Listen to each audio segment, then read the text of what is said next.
All right, guys, let's do a live stream. I know this is not for members only, but you know, I just wanted to do a fun live stream, so I'm just gonna wait for some people to jump in here, and I'm gonna check out so I get my feed on my computer so I can watch, so I can read some of your comments. Yeah, there we go, feedback. Nice. All right, so let's see here. Awesome. Got 12 people watching right now. Nice. I hope you're having an awesome day. I'm just gonna start this out, let some people know that we're live, and yeah, let's have a fun little live session going. Again, I know this is not members only, but you know, I usually don't have that many channel members that can make it to my live sessions, so I'm just gonna do one public for now, you know. So yeah, we'll see here. Get some people going here. Hello from Karlstad. Nice. What's up? Hi, how are you? I'm good, thank you. Mohammed, thank you. WMS Drumming, what up? And Pad Runsta, what's up? Yeah, we got some people joining. This is awesome. So, I just came from a live session on my Instagram, and I'm just gonna see how this angle is. Yeah, you can probably see that I'm a little bit cut out from the camera angle, but you know, that's not the most important part. We're just gonna have some fun during this live stream. And again, I just came from my Instagram where I had a little live session, and I thought, hey, I'm gonna let my my YouTube viewers and YouTube audience get a live session as well. So if you have any questions or requests, please let me know in the comments, and I'll try to get to as many questions as I can. And just so you know, this it's not the best reception in my studio right now, so keep in mind there might be some lag and interference with the Wi-Fi, or you know, the 4G or 5G reception here, so you know, just be patient. All right, some more people are dropping in. Again, if you have any questions or requests, please let me know.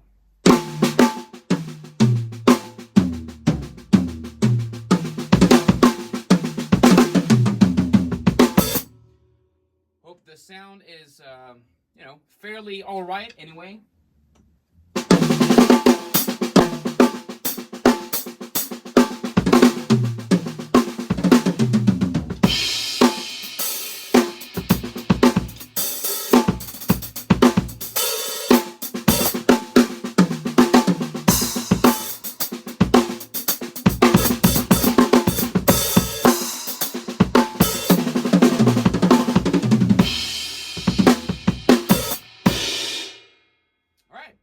Sound is good enough. So yeah, we got over 20 people watching right now. That's awesome.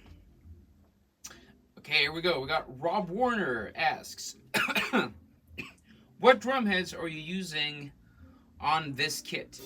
I mostly use Remo. I'm not endorsed by any drum head company, but I use Remo most of the time. I just like the sound of Remo drum heads. I mean, Evans makes great drum heads. Aquarian makes great drum heads as well.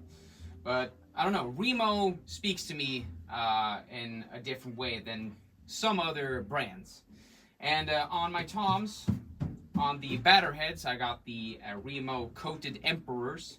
And on the bottoms of all the toms, I got the clear Ambassadors. On the snare drum, this is actually the stock head from Sony, and so it's called White Medium drum head made by Remo. So I'm guessing it's like a it's an Ambassador basically. And then I got the Paiste ambassador underneath, so I can really crank this snare drum up really tight. And on the snare drum, or sorry, the bass drum, I've got an Evans. Can't really see what model it is. Maybe a G2. I'm not sure actually what the bass drum head is. I can't see the logo from here, so.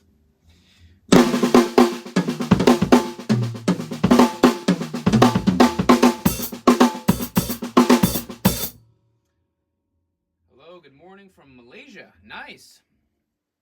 Hello to you. Let's see here. What tips can you give to grow a young drum channel? I mean, do like, you know, do what I do, or do what I did, and just stay consistent. You know, that's the most important part when it comes to, you know, growing on social media. You just gotta stay consistent in what you do, and you know, post videos as much as you can. Do drum covers. If you do lessons, do that. If you want to do lessons and stuff, do something that you might have not seen any other drummer approach or do before. That's what I try to do. I mean, I'm not inventing or reinventing the wheel when I'm doing my YouTube videos, but I try to do it with my approach. I like to see myself as a very down-to-earth person, you know, and easy to understand. I like to do lessons that aren't just a bunch of mumbo-jumbo and, you know, that people can't really, you know, understand what I'm talking about. But I just want to be straightforward in my videos, do the breakdowns, do the lesson, and yeah, stuff like that. So just stay consistent. I guess that's my my best tip. Let's see here. Day. I'm sorry if I'm butchering the names here. Just don't get offended if I mispronounce your names. Good practice run. How often do you practice? Well, I practice. It totally depends, because I mean, I do a lot of practice for shows. I practice music, you know, for the live gigs that I have. So I do practice that. I don't practice technique as much as I want to at the moment, but I'm here in my studio at least 3 times a week, you know, and usually it's between, you know, 2 to maybe 4 or 6 hours I'm here. So yeah, at least I'm practicing at the least I'm practicing like 10 or 12 hours every week. So yeah. That's my answer to that. David says, what's up? Drummer ELT. Fire snare drum. Nice. Let's see here. David, very nice kit, but I have a recommendation for your snare. Please do use the Remo CyberMax on your snare. It would sound awesome. I have no idea what the CyberMax is. I've never heard of that drumhead. The CyberMax. Let's see here. Can you teach the basic lesson to sight reading notation weekly? Love to learn it. Basic lesson. I mean, I posted a few lessons about sight reading, and I might do some more, but I've basically covered the basics of sight reading for drummers. So the first part was just you know, note value and notation. So, you know, quarter notes, eighth notes, 16th notes, you know, whatever. And then the second one was rests, and rests has their own value. So, you know, you got the, you know, the quarter note rest, eighth note rest, 16th note rest, whatever, you know.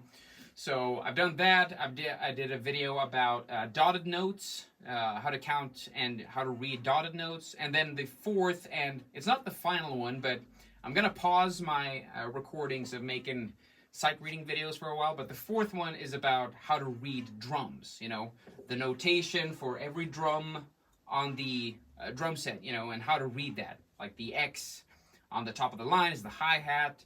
the one that's lowered, it's the bass drum. You know, second space is the snare drum, etc., etc. So if you haven't checked it out, you can check out my sight reading lessons, you know, on my channel. Let's see here. Stevie, what's up? Hey, Stevie is one of my channel members. You can see her, the drum set. You can see next to the name. So, yeah, that means she's a channel member. How long have you been a drummer? I've been a drummer. You know, if I'm gonna do the cliche answer, I've been a drummer since you know, since I was a kid, because I really did bring out like pots and pans and hit them in the kitchen, you know, together with my parents, and play them with like chopsticks, you know, the Asian eating sticks, you know. So yeah, I've been a drummer since a young age, but I really started acting. I really started acting like a drummer when I was 11, because then I started taking real lessons, you know. My first instrument was actually the violin. So yeah, I played violin from like when I was 8 till 9 or 10 or something, and then right before I turned 11, I started playing the drums. So yeah, it's 21 years, you know.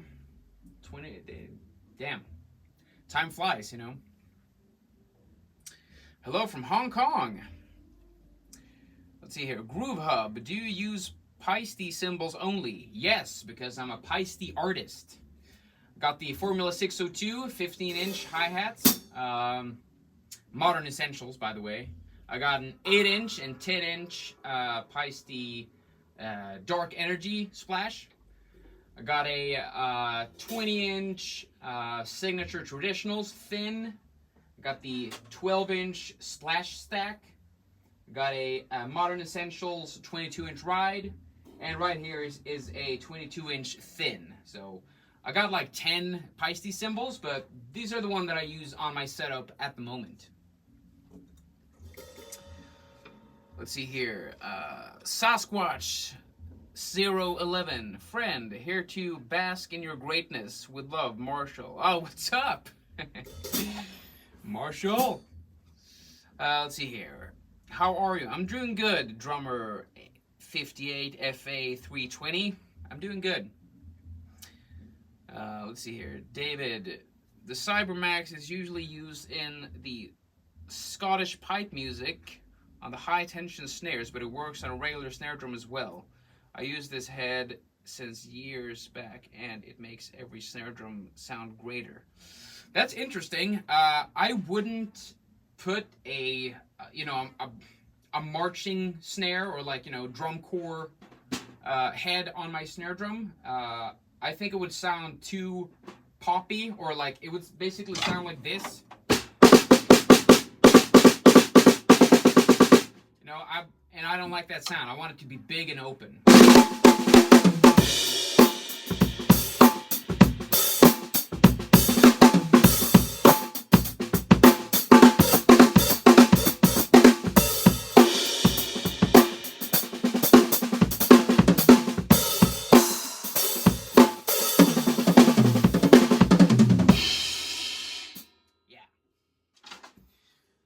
That's interesting. I usually go with the ambassadors, or I do the control sound. I think the control sound might be my favorite all-around snare head.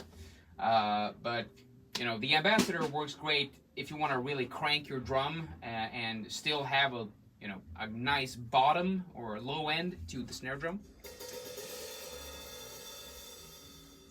Let's see here.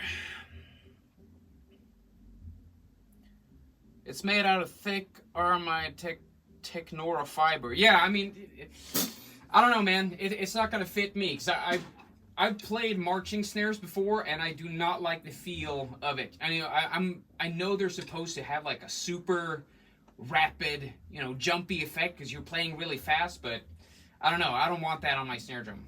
I'm happy with the ambassadors or the control sound, you know. But yeah, that's interesting though. Fishing Fool, thanks for your videos. New fan here. Wow, thank you so much. I appreciate you watching my videos. yeah, so if you have any more questions or requests, please let me know.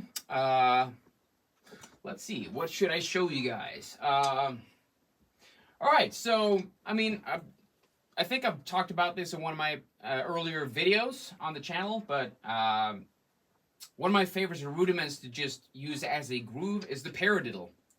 Paradiddle, man, it just works, you know, right, left, right, left, left. Yeah.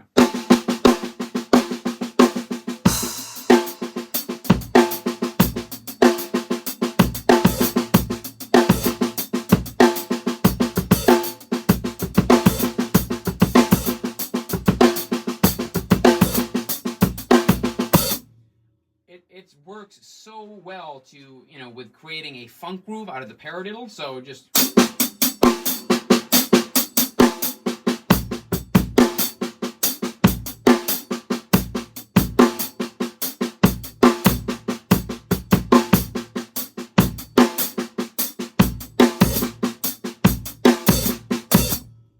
Try it out. If you haven't tried the paradiddle as a, you know, funky groove, do that.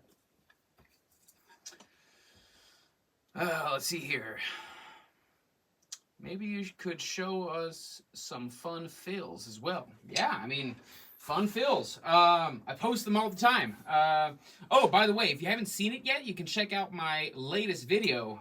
It's about triplets and how to turn them into fun fills.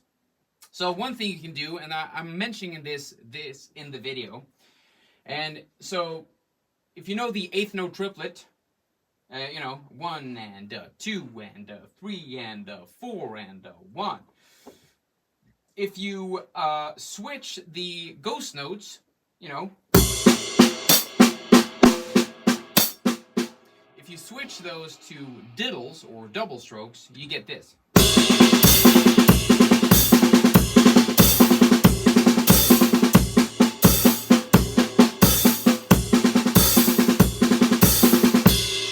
So if you speed that up, you get a really cool drum fill, and I'm talking about this in the video. So if you haven't checked it out, do that, because I'm doing this, you know.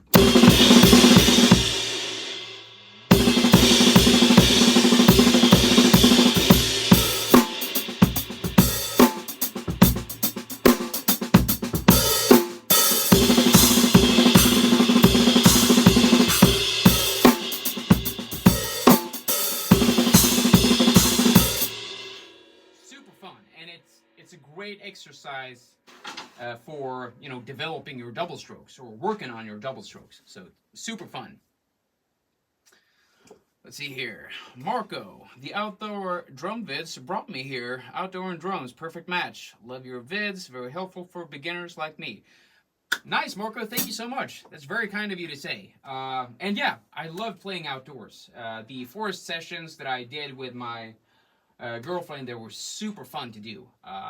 Very much fun to do. So yeah, next summer I'm probably gonna do something like that. Who knows, maybe I get to bring the drum set to, you know, the top of a mountain or something. That would be pretty cool. Let's see here. Low Dicky, do you like Japanese band sound? Some of their band and music are cool, and I think the sound will be amazing if you play it. I haven't actually listened to a lot of Japanese bands, to be honest. So, I mean, it totally depends on the genre, the music style. But, you know, I like to discover new music, so, you know, just link it in one of my videos, and I might check it out. Indiana Love. Nice, Al. Please play it again. Oh, are you talking about the triplets? So, you got the triplets. So, 1 and 2 and 3 and 4 and, you know.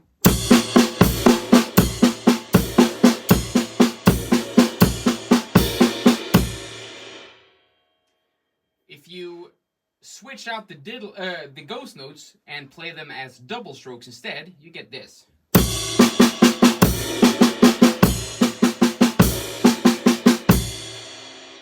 And you know, when you speed that up, you can.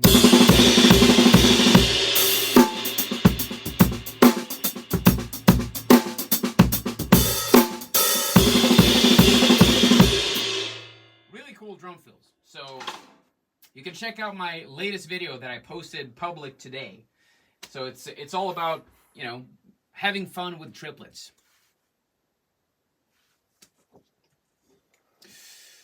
Nu ska vi se här.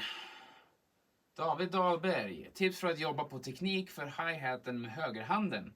So, okay, this is another Swedish person, it seems like. And he's asking tips for working on the technique for on the hi-hat for the right hand. And yeah, I mean, one thing is to you know, you want to have a chart with different drum grooves. So, you know, it can be like this. Let's say we're doing 4 measures of groove, and it's just you're switching out the bass drum to start with. So the first measure is like this. Second measure is. Third measure is. And then the fourth measure is, you know, something else. So it's.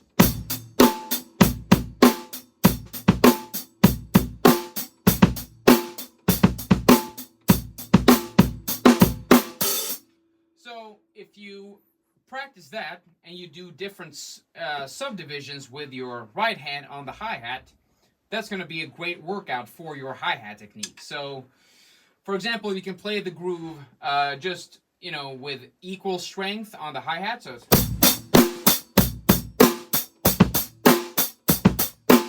And you can play with an accented quarter note. So...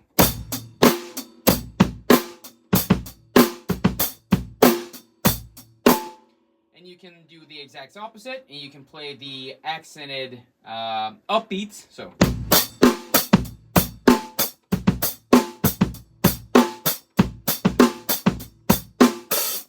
and then you can do 16th notes, and you can accent only the quarter notes. So,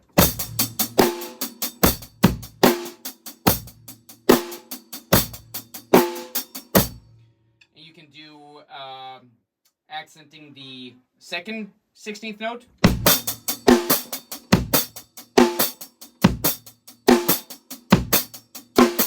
And do the ands. And of course the last 16th notes. The 1E and ah, you know.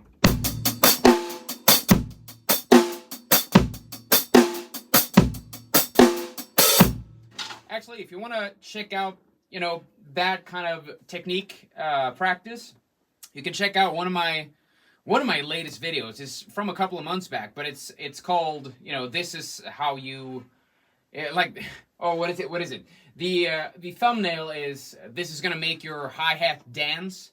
So it's basically, you can check out my videos in my channel, but it's like, you know, this is definitely gonna improve your drumming. I think that's what the video is called. Yeah, it's all about hi-hat technique and how you're gonna, you know, get better with your main hand on the hi-hat. So check that out. I think it's called, this is definitely gonna make you a better drummer, or yeah, something like that. Let's see here. Dave Dresbaugh. Again, I'm sorry if I'm butchering the name. Are your drums Pearl Masterworks? No, they're actually reference series. So the snare drum is a Sonar Benny Greb signature snare drum, brass, and the drum kit is a Pearl reference series drum set. So yeah, not Masterworks, but you know, the best recipe for a Masterworks kit, I guess. You know. Any tips for mastering the inverted paradiddle and orchestrating it? Well, that's a very good question. The thing you gotta do is just to, you know, you just gotta, first of all, you gotta master the inverted paradiddle. And the inverted paradiddle is right, left, left, right, left, right, right, left. So.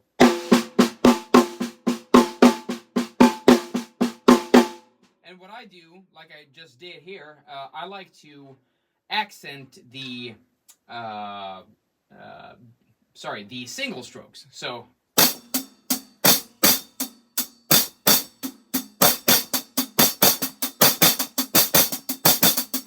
So you kind of get that tennis effect, or ping pong effect. They bounce around between each other. So.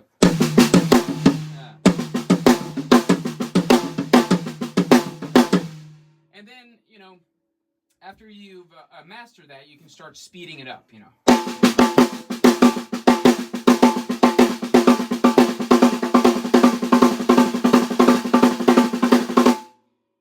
You can start orchestrating it. So start it slowly. I think I actually got one of I think one of my videos actually contains the inverted paradiddle and how you can orchestrate it around the drum set. So check that out. I think it's Shops for Beginners. I'm doing the inverted paradiddle.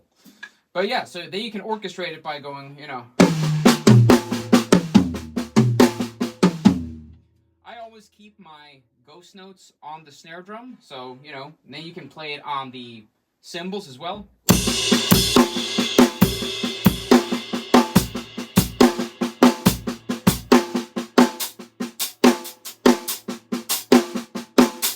Stuff like that.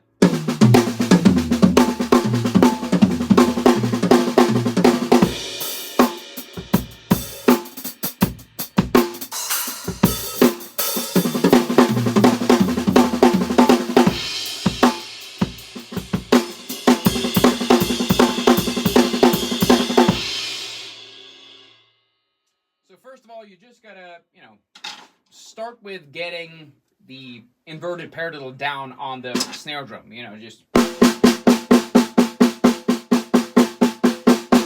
get used to the sticking, and then start to do the accents.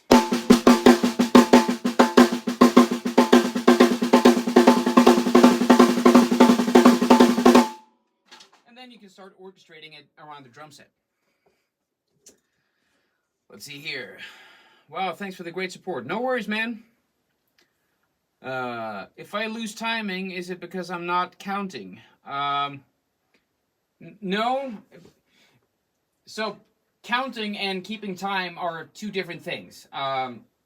You should definitely count to help you with coordination. So when you count out loud, you go 1, 2, 3, 4, 1, 2, 3, 4, 1, 2, 3, 4, 1, 2, 3, 4, 1, 2, 3, 4. So that's good for coordination. And of course, it's good to count out loud when you're practicing to a metronome. But if you're, as you said, if you lose timing, that means that you haven't, you're not used to keep time. So you gotta practice with your metronome until you feel comfortable with it. There's like a trick that most drum teachers use, and it's kind of true.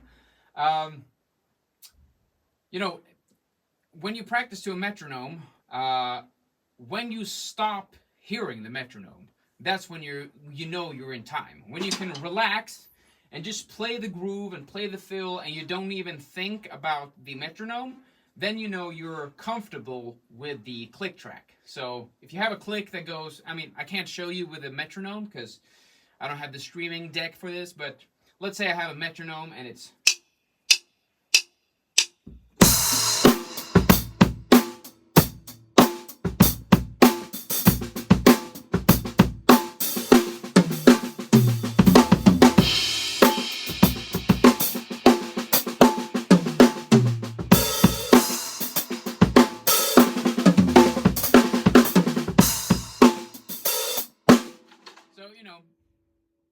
when you practice so much that you don't really think about, the metronome, and that you're playing to it without thinking about it, that's when you're more comfortable and you're used to playing in time.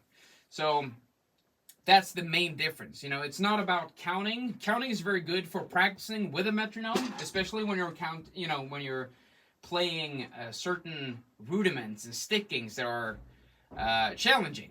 So you switch between quarter notes, eighth notes, triplets, 16th notes, 16th note triplets, stuff like that. So counting is very good to keep yourself, knowing where the one is, basically. It doesn't necessarily have to be in time when you're just counting, sticking patterns. But when you're playing in time, the metronome is not gonna, adjust to your playing. You're gonna have to adjust to the metronome. I hope that answers your question. Let's see here. Very good questions here. I love seeing here you guys here. Let's see here. Yo, CJ, I can't believe I caught you live. No, Chichlid's 23. I'm sorry again if I'm butchering the names, but nice to see you here too. Let's see here. Please show us some paradiddle application. All right, yeah, I did one earlier, and you can definitely do the paradiddle as a groove. Just, and then of course you can do as a fill between the cymbals. So.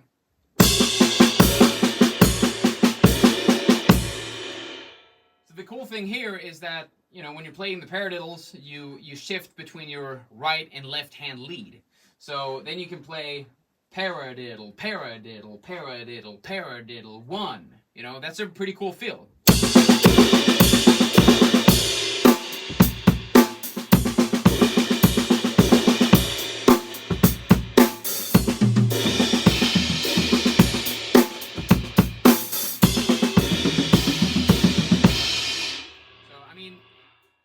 Keep my ghost notes on the snare drum. It sounds best, but you can orchestrate it however you want on the kit. You know, you can play a 16th note drum fill with paradiddles.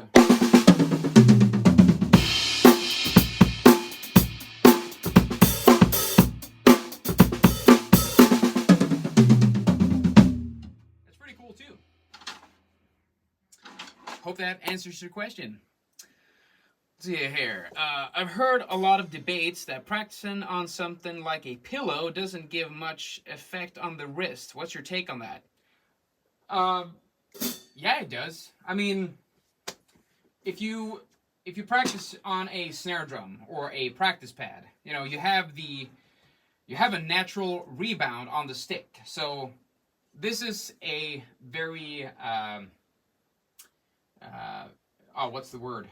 This is an exaggerated motion, but you know, if I relax completely with my wrist and I stroke the drum once, you know, look at my stick. It jumps back, you know. If I play on my lap, you don't get the same rebound because, I mean,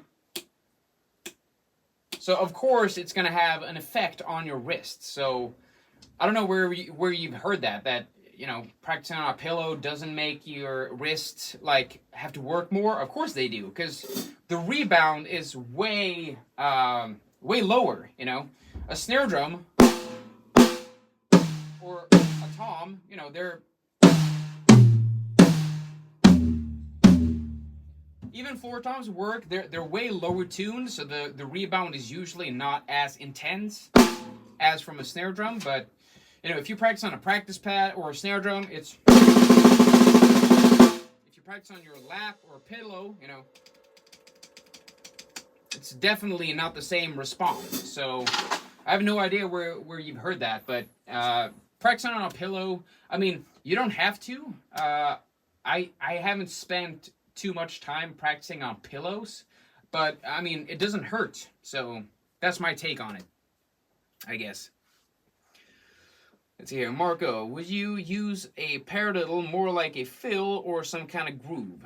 I mean, it totally depends. If I want to play a funky groove, I can do the paradiddle, you know.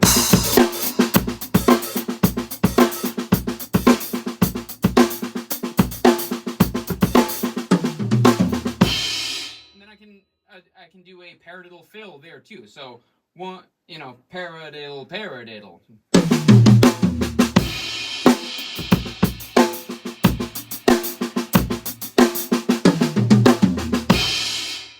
You know, you can use it any way you want.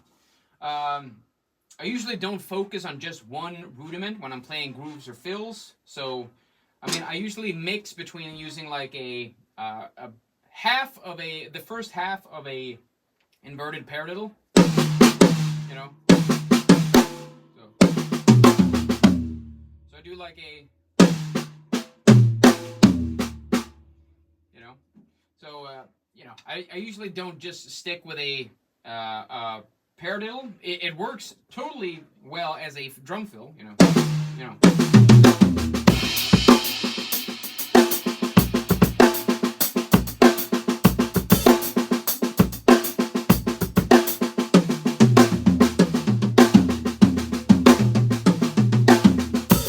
So yeah, it works both ways. Let's see here. Don't want to miss any questions. Hello from France. How are you doing? Bonjour. What's your go-to method for doing kick doubles? I actually got a video about this as well on my channel, so you can go check that out. It's actually just about doubles with your single pedal, you know. So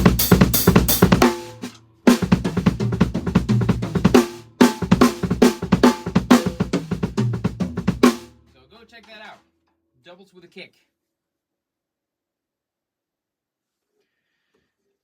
Have you heard the drumming of King Gizzard? No, I have not. Can't say I have. Not that I'm aware of, anyway. I'm new to drumming. I struggle with moving all 4 limbs at different tempos. Should I give up? Hell no, you should never give up. I mean, I don't know how old you are, but, you know, drumming is hard because drumming is, you know, it's mathematical and it's coordination, you know, so... never give up. You just gotta practice slowly. Drumming takes time. You know, I've been playing drums for 21 years and I still practice. Like you're never gonna hear about a drummer who says, "I know everything about drums. Now I don't have to practice anymore." Like every drummer needs to practice, except for maybe Lars Ulrich. He might say like, "I don't practice. I don't need to practice," but you know that's Lars. Haha, got a Lars joke in there. But yeah, so don't give up. Just practice slowly. I mean, you usually don't, I mean, unless you're playing the double pedal, you usually don't move your feet that much. You know, you don't play your left foot on the, you know, the toms or whatever. So focus on, if you have trouble moving or orchestrating your hands across the drum kit, then start slowly. Just do stuff like...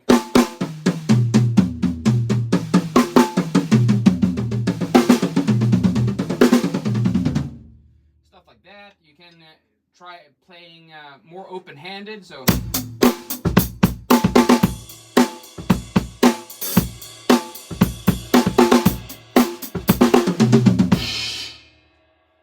You know, so... yeah, first of all, don't give up, you know. That's the main message. Yeah, we all have that. Don't give up. Nice, Marco. Nice. Let's see here. Yes, thank you. No worries. Pronounced cichlids. It's a type of aquarium fish. What? Did I miss something here? What about cichlids? What is that? Can't find that, but okay. I'm sorry, that's just, I'm like, what? Aquarium fish? Let's see here. Wow, I saw many similar tutorial video, even playing the same technique. The sound you play is obviously masterpieces. Yeah, thank you. FJ, do you have any experience playing gospel? No, I'm not religious, so no, I don't really play gospel. I do enjoy watching like gospel chops, you know, like the drummers who just, you know, it's cool. It's cool for a few minutes, and then I kind of get tired of it. You know, I'm like, okay, just can you play time for a bit and just keep the pocket instead of going, you know. But yeah, short answer, I don't play gospel because I'm not religious, you know. Let's see here. Thanks for all your powerful videos. Thank you, Pad. Thank you so much for your support. Let's see here. Have you been in a band, or is that a desire for you? Oh, I play in many bands. I have a show on Friday. I play in a cover band. I play with an artist called Louise Lemon. We're actually coming out with a new album later this year. We're releasing our second single tomorrow. So if you follow me on Instagram, I'm gonna update you all about the new single. It's released on midnight Swedish time, so Central European Standard Time. But yeah, so I played with that. I've played with an artist called Scarlet. It's a metal duo. Yeah, I jam with a bunch of my friends. I play with my girlfriend. She's a great producer and singer-songwriter, so I play drums with her as well. Yeah, so I'm a session drummer. You know, I do this to get by. You know, partly. Kale Chalmers from Portland, Oregon. What's up? Another one of my channel members. So everyone say what's up to Kale. Ollie J, just out of curiosity, are you familiar with Simon Phillips? Hell yeah. Simon is, yeah, he's awesome. I actually met Simon once at the NAMM show in 2013. So, yeah. Yeah, I know Simon Phillips. You know, I don't listen to a lot of his music or, you know, the bands he plays with. Maybe, you know, Mohini Day, the Indian bass player. I know he's played with her, and he's awesome behind the kit. He's played some rockin' shows with Toto, so of course I know Simon Phillips. Great open-handed technique with him too. Like he plays, I think he's right-handed, but he plays open-handed, so he plays all the hi-hat and ride stuff with his left hand, so it's pretty cool. Let's see here. Obi-Wan, I love you. Thank you. What's the best way to build up your foot on a single chain driven pedal? I don't know. That's a tough question to answer because I really don't know what you mean. What's the best way to build up your foot on a single chain driven pedal?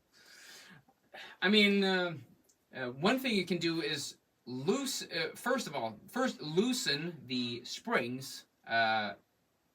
You know, a lot on your pedals. So you really have to work a lot on the rebound of the pedal because it's going to be super loose and floppy. And then you can do the opposite and tighten the spring so it's a really fast attack. You really have to work with your calf muscles and stuff. So yeah, those are my 2 cents about, you know, working out the technique with this single chain pedal. It works with any pedal you got, you know, double chained, single chained, belt, a direct drive, doesn't matter. So, yeah, that works great for just, you know, getting a better bass drum technique overall. Let's see here. Shexon drums. Could you play the Mozambique groove? Yeah. So Mozambique, I think it originated in New York in the 50s or 60s or something. So it sounds very, I mean, it is a Latin groove. I think it's like Cuba based. I think it was a bunch of Cuban musicians who, you know, came up with this music style. But so the bell pattern, or the, you know, if you have a cowbell pattern, you know, so it goes like this. I'm gonna play it on my stack so you can really hear it. So it's so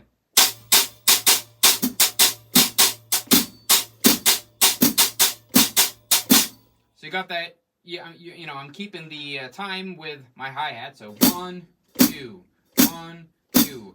Ba ba ba da ba ba da ba da ba.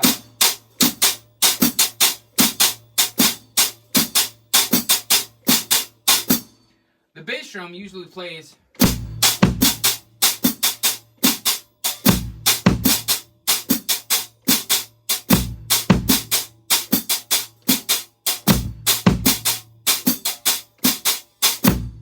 And then the snare drum, and you play the snare drum and the toms like this.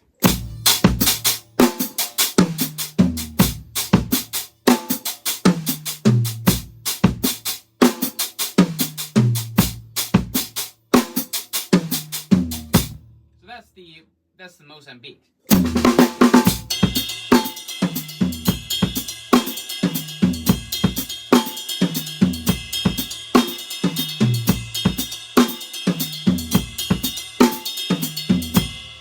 That's a very basic Mozambique groove. You know, I'm not a Latin drummer, so, you know, if I would play that in Cuba or, you know, Brazil or whatever, if I would play a Latin groove, they would laugh at me and be like, "You can't play Latin grooves, man."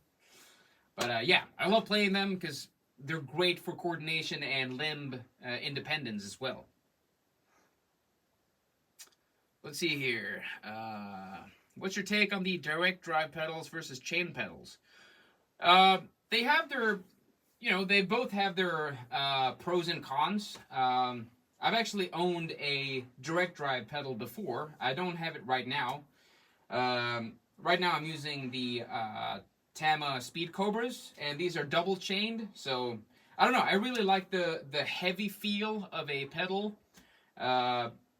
Direct drives usually have too light of a feeling. They're great for playing like speed metal and really fast double pedal grooves and chops like that, but I don't know. I mean, I don't play a lot of, you know,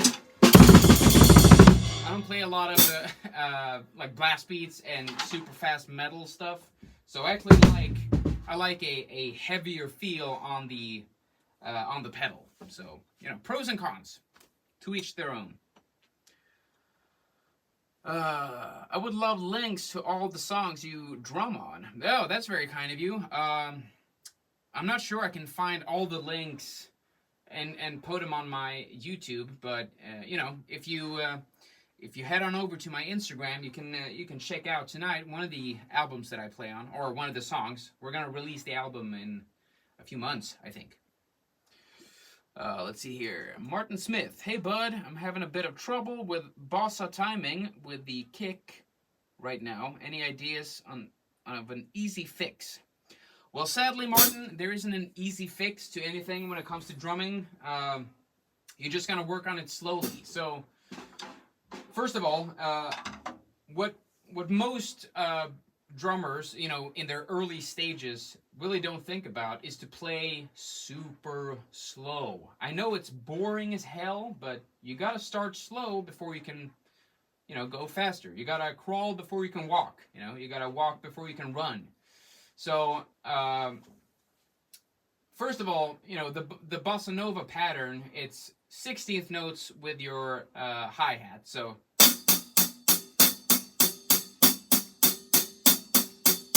and if that's too fast for you, just play it slowly. So 1 E and 2 E and 3 E and 4 E and 1.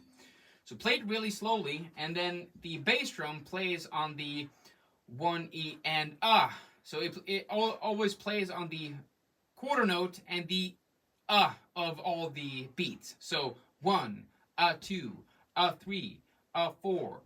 1 E and 2 E and 3 E and 4 E and 1. You know, so if you play it really slowly, you can go 1 E and 2 E and then you start adding the bass drum. So 1 E and 2 E and 3 E and 4 E and 1. Take it really slow, and then you can add the side stick with the 3-2 clave, you know. So start with a hi-hat, 1 E and 2.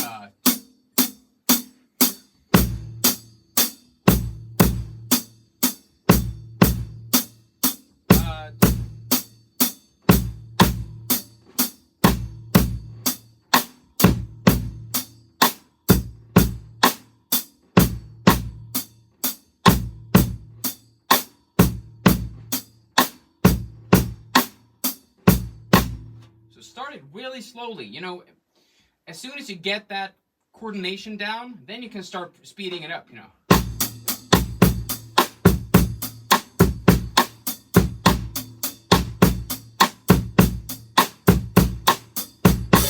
So, you know, there's no easy trick to it. You just gotta count it out and practice. So 1 E and 2 E and 3 E and 4 E and 1. You know, so start with that at least, and then, you know, next time I do live, come back at me if you haven't gotten it down.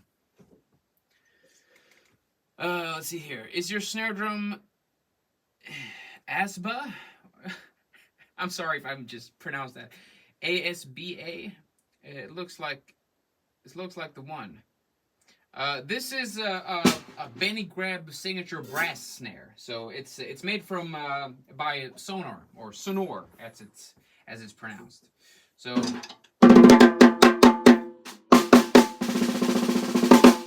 it's a 13 by 5.75.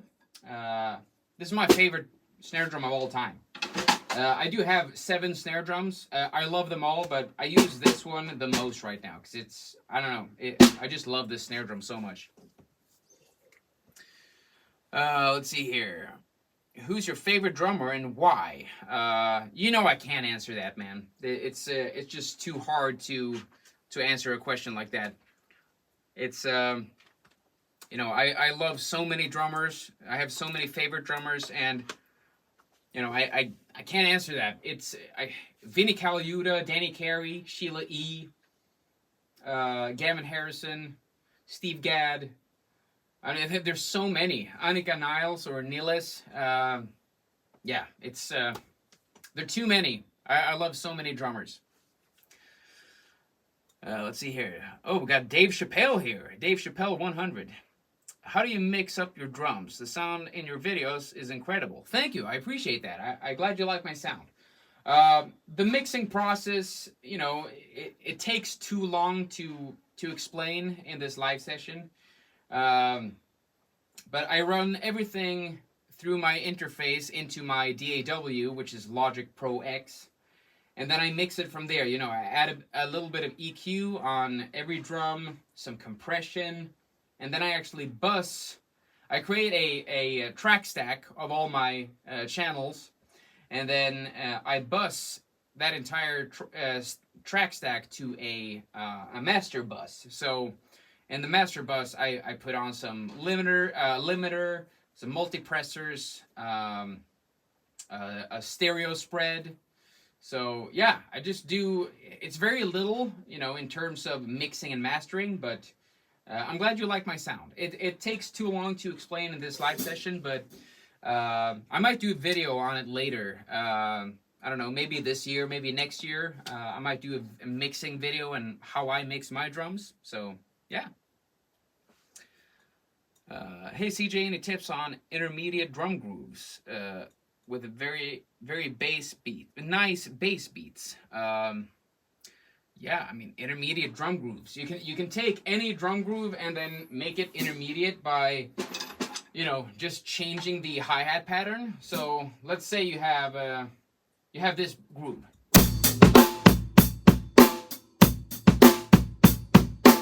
If you start playing this, you have.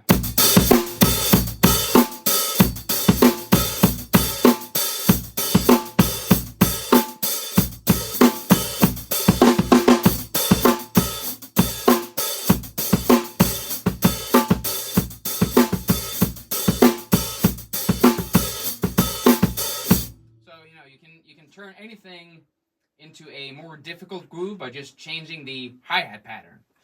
Otherwise, you know, I like to use linear grooves, and I'm actually working on a video about 3 linear grooves, so if you don't want to miss that, you know, subscribe to my channel. But yeah, you know, you can turn any simple, you know, linear pattern into a drum groove, so kick, right, left, you know.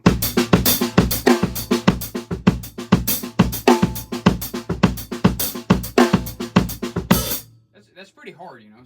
So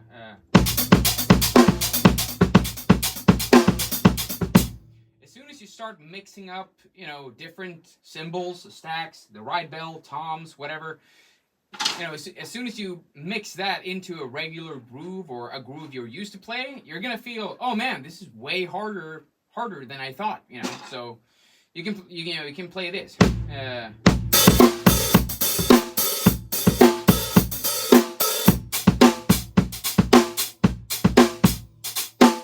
So just stuff like that can be like, oh man, it's so unusual to play it like that. So try out different grooves and, you know, orchestrate it around the drums, and it's going to sound way different, you know.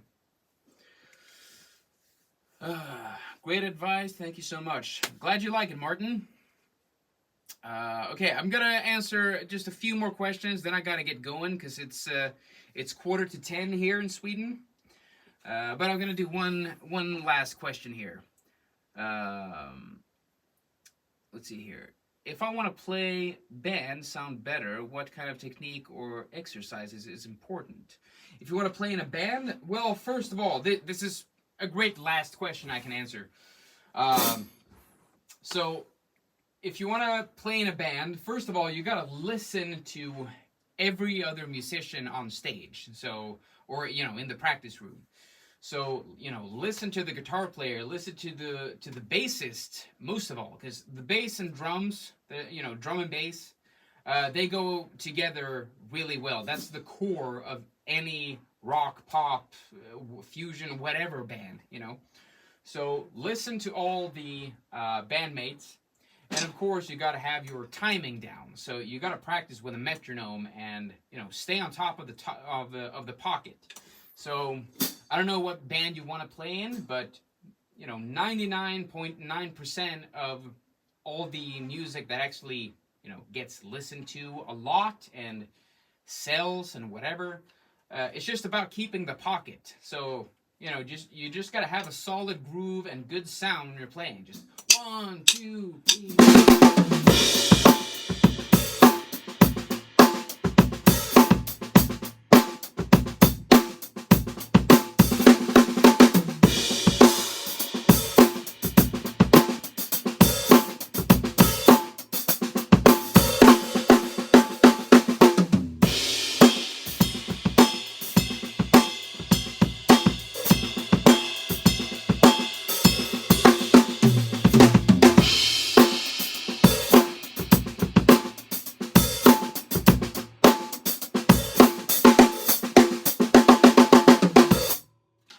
So you just gotta stay in the pocket, practice with the metronome, get tight, and I mean, of course, have fun behind the drum set, communicate with your band members and see like, oh, what can I do to make you guys sound better? And you can go, hey, you can do this to make me sound better, So you gotta communicate with your bandmates.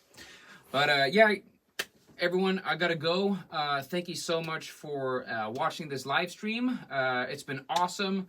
If you're not subscribed to my channel, now's the time to do so because I'm gonna release another video within a week. So I just released one today, and yeah, it's been really fun chatting with you guys. If you want to join my channel membership, please do so because my channel members get some extra bonus content as well. You can read all about that in the join the channel membership tab on my channel. So thank you so much for watching, everyone, and good luck with your drumming. I'll see you soon.